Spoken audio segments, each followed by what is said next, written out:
31 species in genus Hyoscyamus. Henbane, a familiar stranger. My name is Vu, and while I might not be a botanist by profession, I've always been drawn to the strange and unusual in the natural world.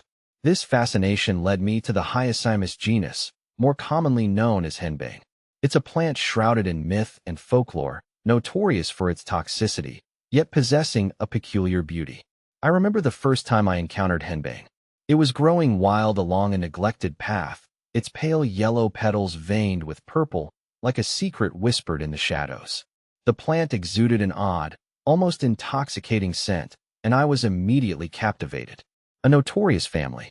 Henbane belongs to the Solanaceae family, a group known for both its edible and deadly members.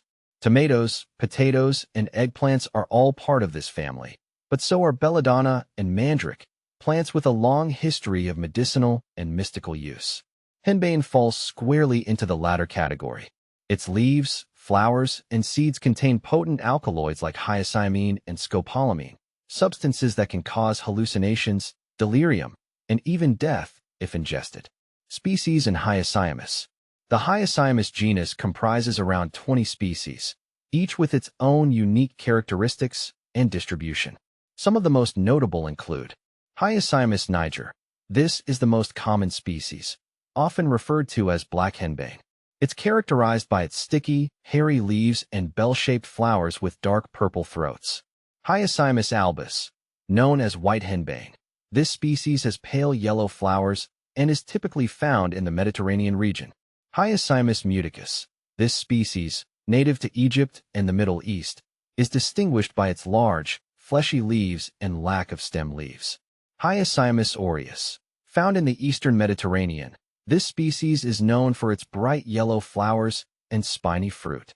Hyoscyamus pusillus.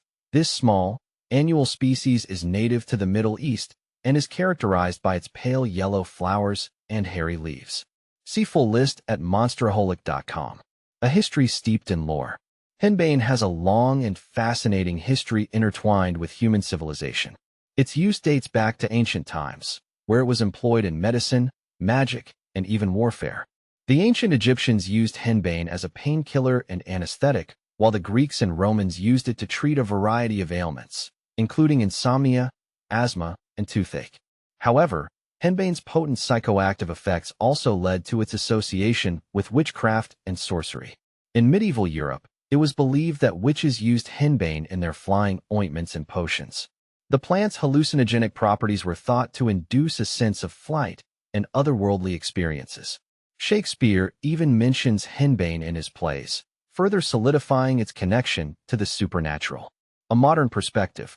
Today, henbane is rarely used in mainstream medicine due to its toxicity and unpredictable effects. However, it continues to be studied for its potential therapeutic applications. Some research suggests that the alkaloids in henbane may have antispasmodic, analgesic, and sedative properties. Despite its potential benefits, henbane remains a dangerous plant. Its toxicity should not be underestimated, and it should never be consumed or handled without proper knowledge and precautions. A personal reflection. My own interest in henbane stems from a desire to understand the complex relationship between humans and plants. Henbane is a powerful reminder of the duality of nature, its ability to both heal and harm. It's a plant that has been both revered and feared throughout history, and its story continues to fascinate and intrigue me. As I continue to learn more about henbane, I am struck by its resilience and adaptability. It thrives in disturbed habitats, often found growing in neglected corners and wastelands. It's a survivor, a testament to the tenacity of life. In the end, henbane is a plant that defies easy categorization. It's a poisonous beauty, a mystical herb, a source of both danger and potential healing. It's a plant that reminds us of the power of nature and the importance of respecting its secrets.